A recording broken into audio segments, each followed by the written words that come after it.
The Battle of Brandywine, fought on September 11, 1777, was a pivotal engagement in the American Revolutionary War, pitting the Continental Army, under General George Washington, against the British forces led by General Sir William Howe. This battle, part of the British campaign to capture the American capital of Philadelphia, was the largest in terms of combatants during the war, and demonstrated the strategic complexity and evolving military sophistication of both sides.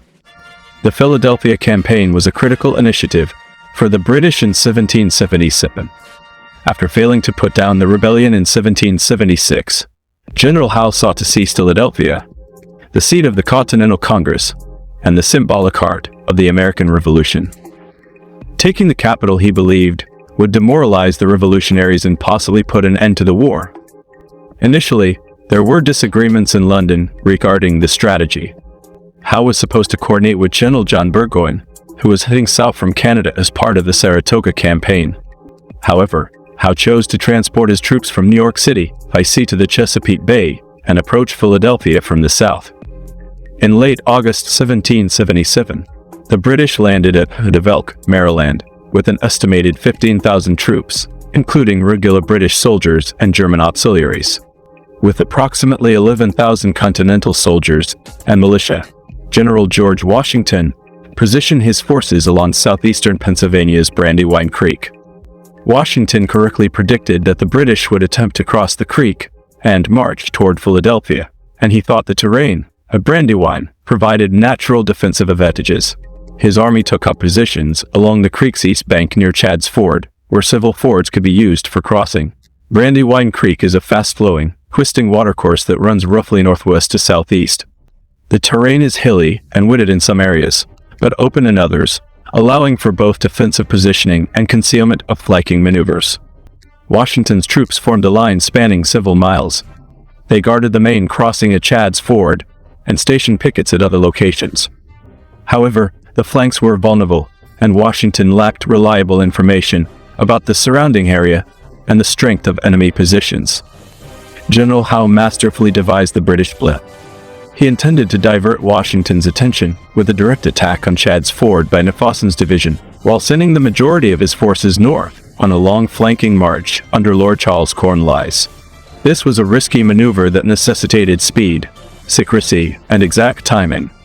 Cornwallis and General Wilhelm von Nefausen were the primary tactical commanders in this maneuver.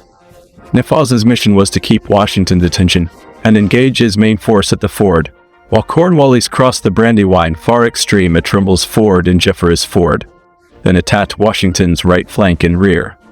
Nefausen's division began a show of force at dawn on September 11, marching toward Chad's Ford and skirmishing with American troops to give the impression of a frontal attack. Meanwhile, Cornwallis and Howe led approximately 9,000 men on a flanking maneuver, departing early in the morning and crossing two fords far north of Washington's line.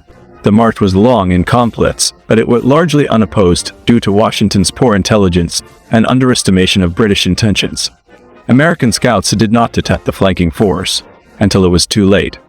Throughout the morning and early afternoon, Washington was convinced that the main British effort was directed at Chad's Ford. He dedicated a significant portion of his strength to maintaining this position.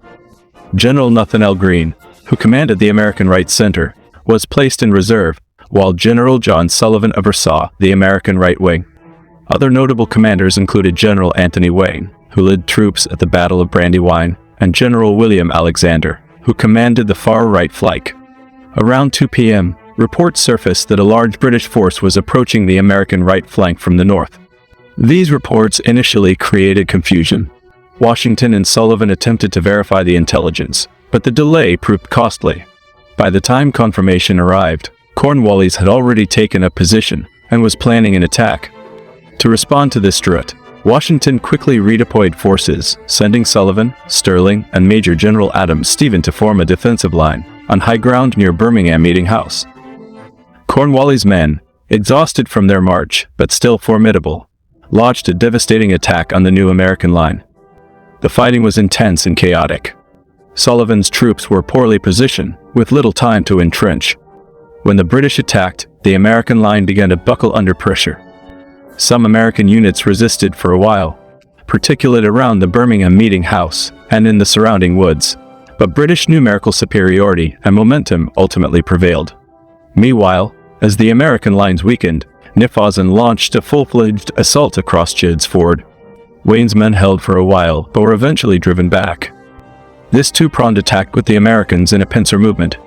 The collapse of the right flank and the breach at Chadds Ford caused widespread panic and confusion in the Continental ranks.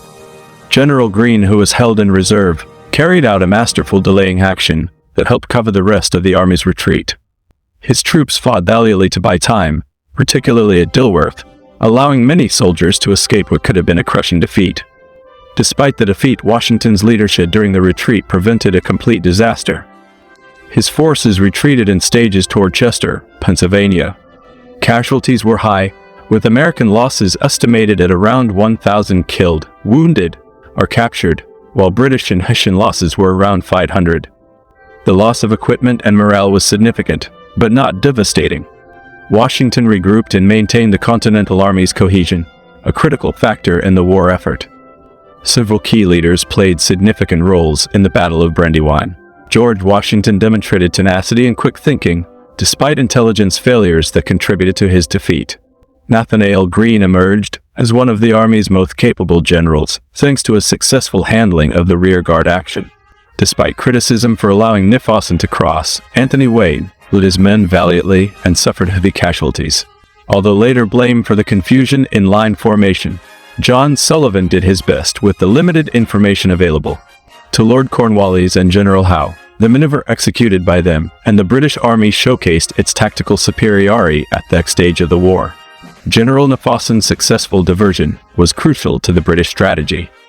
The Battle of Brandywine had a profound impact. The defeat made Philadelphia vulnerable.